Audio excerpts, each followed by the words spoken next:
আমি যদি পরীক্ষাটা না দিতে পারি, এখানে চান্স না পাই, তাহলে আমার মায়ের স্বপ্ন পূরণ হবে না, আমার মায়ের আত্মা কষ্ট পাবে ভাইয়া। আমার গেটটা খুলো, আমার কাজিনের ভিতরে দিয়ে আসবো, পরীক্ষা দিবে। 1 সেকেন্ডের ভিতরে কাজিন হয়ে গেল। হাতটা একটু দিবেন।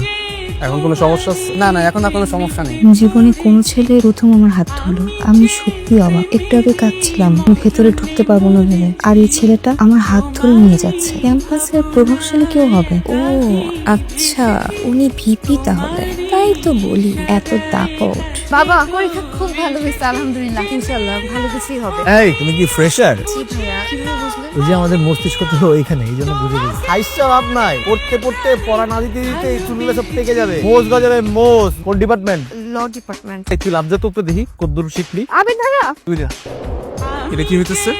সরি ভাইয়া। রে ভাই, কাজিন তো আমগো বাড়িতেও আছে, তো বড় ভাই বাপের মতো রেসপেক্ট করে। উড়ি দিয়ে গিয়া পুরো আবিদ ভাইয়া কুইয়া জয় মারা যাচ্ছে। ও তো গার্লফ্রেন্ড রে। হ্যাঁ ভাই আসলে আমি আপনাকে থ্যাংক ইউ দিতে এসেছি, আবেগ সামলাতে পারিনি তাই সাইড হাক করে ফেলেছি। I am sorry. Thank you. কিসের জন্য থ্যাংক ইউ? নিজের উপকার করে নিজেই ভুলে গেলেন। অ্যাডমিশন টেস্টের দিন লেট করে এসেছিলাম, তারপর আপনি এসে আমাকে কাজিন বানিয়ে হাতে ধরে এক্সাম হলে বসিয়েছেন। আমি পরীক্ষা দিয়েছি আর আমি চান্স পেয়েছি ভাইয়া। তুমি সেই মেয়ে না? আপনাকে যে সাইড হাক করলাম, আপনি প্লিজ রাগ করবেন না, আমি আসলে আবেগ সামলাতে পারিনি। না, মাইন্ড করার কিছু নেই। এই মাত্রা তোমার জন্য ফুল আনছিলাম। ফুল বাহ, সুন্দর তো, থ্যাংক ইউ। ওয়েলকাম। নাম কি? সাকিব। তুমি কি আমার কাজিন মাফতুয়াকে ফুল দিছে? জি জি হ্যাঁ, ফুল দিয়েছিলাম। এরকমই ছিল ফুলটা? জি জি ভাই, ঠিক এরকমই একটা ফুল দিয়েছিলাম। ও, তোমার জন্যই আনছি।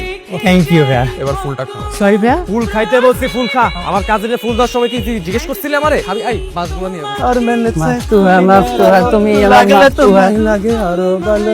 কি জানি কইতেছিলি? মাফতুহা মাফতুহা, তুমি আমার মাফতুহা। তুই কি কইতেছিলি? ভাই আমি গান গাইতেছিলাম ভাই। চুমকি চলেছে একা পথে, লাইটটা দেখা। নাচটা ছেলে না, চলেছে একা পথে, চঙ্গি হইনা দোষ কি তাতে, নাচ। আর মেনেছে তোরে যারা মেয়ের আলো লাগলে তোমায় লাগে আরো ভালো। আমার তুই ওর একটা চুমা দিবি।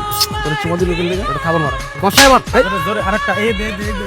একটু বেশি বেশি করে ফেললেন না? যা করছি কম করছি। সব ছেলেদেরকে আপনি বলে দিয়েছেন আমাকে যাতে বিরক্ত না করে। আমার ফ্যাকাল্টি সবাইকে বলেছেন আমি খুব ভালো স্টুডেন্ট। আপনি কামাল স্যারকে বলে আমাকে ডিবেট ক্লাবে ইনভলভ করেছেন। আমি ক্যাম্পাসের বাইরে একটা বাসা নিয়ে থাকি, সেখানে মহল্লার কিছু ছেলে আমাকে 1 দিন কি 2 দিন একটু ডিস্টার্ব করেছিল। আপনি তাদেরকেও ধরে কাজিন হিসেবে ভালোই দায়িত্ব পালন করছেন। তোমারও আমার খুব সুন্দর একটা বয়সের গ্যাপ আছে। তুমি চাইলে আমাদের অনেক সুন্দর একটা গল্প হইতে পারে। কেমন গল্প? বুঝছি, বুঝো না বুঝার ভান করতেছো, ঠিক আছে? তুমি চাইলেই আমাদের মধ্যে একটা সুন্দর ভালোবাসার গল্প হইতে পারে। আপনি কি আমাকে প্রপোজ করছেন? ইনডিরেক্টলি। এখন ডিরেক্টলি বলবো, আমি আসলে প্রথম যেদিন তোমাকে দেখছি ওই দিনই আমার তোমাকে অনেক পছন্দ হয়েছে। আর তারপর তুমি আসতো না ওই যে চড়াই ধরলাম, তারপর থেকে আমি তোমাকে প্রেমে পড়ে গেছি, তোমাকে ভালোবেসে ফেলছি। এখন যদি আমি না করে দিই আপনি সবকিছু করে থামিয়ে দিবেন, তাই না? থামিয়ে দিব, কারণ আমি তো তোমাকে ভালোবাসি। তুমি আমাকে ভালোবাসলে দুজনে একটা সুন্দর ভালোবাসার গল্প হতো।